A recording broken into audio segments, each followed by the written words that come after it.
મિત્રો, હું 25 વર્ષની યુવાન અને સુંદર હતી. મારા પતિ મને છોડીને પૈસા કમાવા માટે વિદેશ ગયા. તેથી હું સાવ અકેલી હતી. મારી સંભાવના રાખનાર કોઈ નહોતું. મારા જેઠના લાભ લેવાનું શરૂ કર્યું. તે હંમેશા મારી નજીક આવવાનો પ્રયત્ન કરતા હતા અને મારી જરૂરિયાતનું ધ્યાન રાખવા લાગ્યા. અને હું પણ મારી ઈચ્છા પૂરી કરવા માંગતી હતી. હું બધું સારી રીતે સમજી રહી હતી, પણ હું તેની વહુ જ હતી, એટલે તેની સાથે આ બધું મને યોગ્ય ન લાગ્યું. તે અડધી રાત્રે પણ મારા રૂમમાં આવવા લાગ્યા. તે મારી સાથે આવું વર્તન કરતા હતા, જેના કારણે મારા આખા શરીરમાં વીજળી પ્રવાહ દોડવા લાગતો. હું તેનાથી જેટલી દૂર જતી તેટલી જ મારી નજીક આવતા જતા. પછી હું તેની ક્રિયાઓને નિયંત્રિત કરી શકી ન હતી અને તેની સાથે બધું કરવા સહમત થઈ ગઈ. પછી સતત સાખી, હેલો મિત્રો, મારું નામ ડિમ્પલ છે અને હું દેખાવમાં ખૂબ જ સુંદર છું, પણ હું એક ગરીબ પરિવારમાં છું. મારા પિતા ખૂબ જ ગરીબ છે. મારા માતા પિતા બંને મજૂરી કામ કરે છે અને તેથી મારા માતા પિતાએ મજૂરના પુત્રને જોઈને મારા લગ્ન કરાવ્યા. મારા સાસરિયાઓ ખૂબ જ સરસ હતા. તેઓએ મને કોઈ વાતની કમી થવા દીધી ન હતી અને મને ખૂબ જ પ્રેમ કરતા. અને આટલું સરસ સાસરે ઘર મળ્યું એનો મને ઘણો ધન્યવાદ હતો.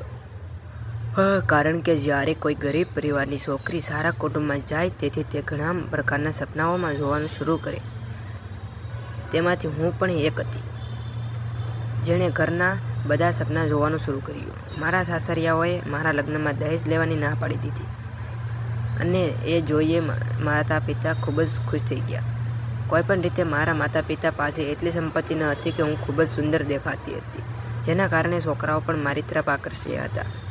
મારા માતા પિતા 1 મહિનામાં મારા લગ્ન કરાવ્યા અને હું મારા સાસરે આવી. મારા પતિનું નામ સુમિત હતું. તે પણ ખૂબ જ સારા અને સરસ વ્યક્તિ હતા.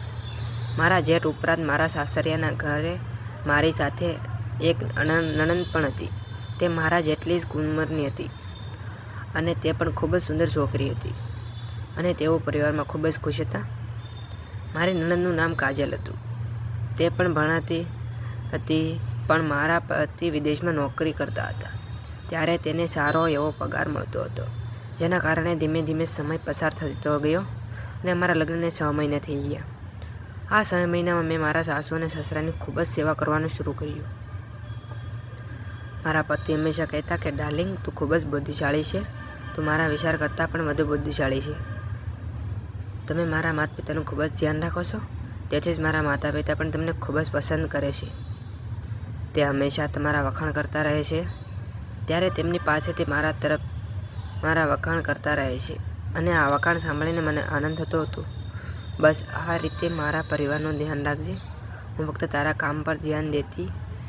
એવી જ રીતે મારી નણંદ પણ મારા ઈરાદાવાળી હતી, પણ તે થોડી ગુસ્સાવાળી હતી. તે દિલથી ખૂબ જ સારી હતી. ઘરમાં ખૂબ જ આનંદનો માહોલ હતો. દરેક દિવસે તહેવાર જેવો લાગતો હતો. ઘરના બધા મારી ખૂબ જ કાળજી લેતા, પણ કોણ જાણતું હતું કે જે ઘરમાં સુખ હતું તે એક સાર દિવસ ટકવાનું હતું. કોઈએ વિચાર્યું પણ ન હતું કે ઘરમાં અચાનક માતમ છવાઈ જશે અને મારા સપના અને આકાંક્ષાઓ બરબાદ થઈ જશે.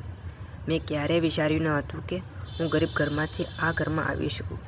આ વિચારીને હું ખૂબ જ ખુશ હતી, પણ કુદરતે મારી સાથે એવી ઘટના બનાવી કે જ્યારે મારા બધા સપના પૂરા થઈ ગયા, ત્યારે રસ્તામાં તેનો અકસ્માત થયો અને જ્યારે અમને બધાને તેના મૃત્યુના સમાચાર મળ્યા, ત્યારે જાણે અમારા પગ નીચે જમીન સરકી ગઈ અને હું વિધવા બની ગઈ. મારા લગ્નને માત્ર 6 મહિના જ થયા હતા. મેં મારા હાથ પર મહેંદી પણ નહોતી લગાવી. મેં મારા પતિના દિલથી પ્રેમ કર્યો હતો. હજુ સુધી કોઈ સપન કે ઈચ્છા પૂરી થઈ ન હતી, પરંતુ નીતિને મારી સાથે એવી રમત રમી કે તેણે મારા જીવનનો અર્થ જ બદલી નાખ્યો. મારું જીવન ખૂબ જ મુશ્કેલ બની ગયું. હું બેસીને રડતી હતી. કેટલાક લોકો અમને આશ્વાસન આપતા હતા કે આ ઘટનાને 1 મહિનો વીતી ગયો છે. હવે મેં જે જોયું કે મારા સસરાનું મારા પ્રત્યેનું વલણ બદલાઈ રહ્યું હતું. તેમાં મારી સાથે પહેલાં જેવો વ્યવહાર કરતા નહીં. હું શું કરું, કારણ કે મારી દુનિયા પહેલેથી જ લૂંટાઈ ગઈ હતી અને જ્યાં સુધી મારા પતિ હતા ત્યાં સુધી મને માન મળતું, પણ હવે મારા પતિ ગયા પછી બધું ખોટું થઈ રહ્યું હતું. ઘરમાં એક જ નણંદ હતી જે મારી સમસ્યાઓને સારી રીતે સમજી રહી હતી, પણ એ ગરીબ છોકરી શું કરે? હું મારા રૂમમાં બેસી મારા માતા પિતા પાસે જવાનો વિચાર રહી હતી, પણ હવે હું તેમને વધુ તકલીફ આપવા માગતી ન હતી, કારણ કે અત્યારે મારી બહેન કુંવારી બેઠી હતી. તેના ઉપર જો હું પણ તેની પાસે ગઈ તો તેની મુશ્કેલીઓ વધી ગઈ હોત, કારણ કે તેની પાસે પૈસાની ખૂબ જ તંગી હતી. પછી મેં વિચાર્યું કે ના, હવે હું મારા માતા પિતા પર બોજ નહીં આપું. હવે ગમે તે થાય હું મારા ઘરમાં જ રહીશ, બધું સહન કરીશ, કારણ કે હું આ ઘરની વહુ હતી. મારો પણ આ ઘરમાં અધિકાર હતો.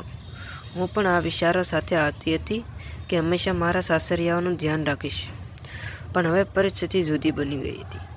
મારી નણંદ આ વખતે સારી રીતે સમજી રહી હતી કે પછી તેણે ભણવાનું બંધ કરી દીધું અને તેણે પોતાના માટે નોકરી શોધવાનું શરૂ કર્યું.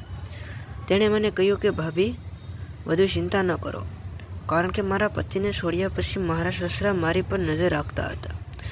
તે હંમેશા મારા માટે વ્યક્તિ હતા. તે આ ઘરમાં સુખ જોવા માગતા હતા. તેણે ક્યારેય મારી સાથે ગેરવર્તન કર્યું ન હતું.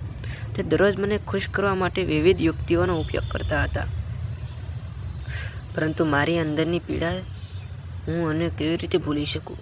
ફક્ત 25 વર્ષની વિધવા હતી. આ મારા આનંદના દિવસો હતા, પણ હું ભાગ્યનો શિકાર હતી.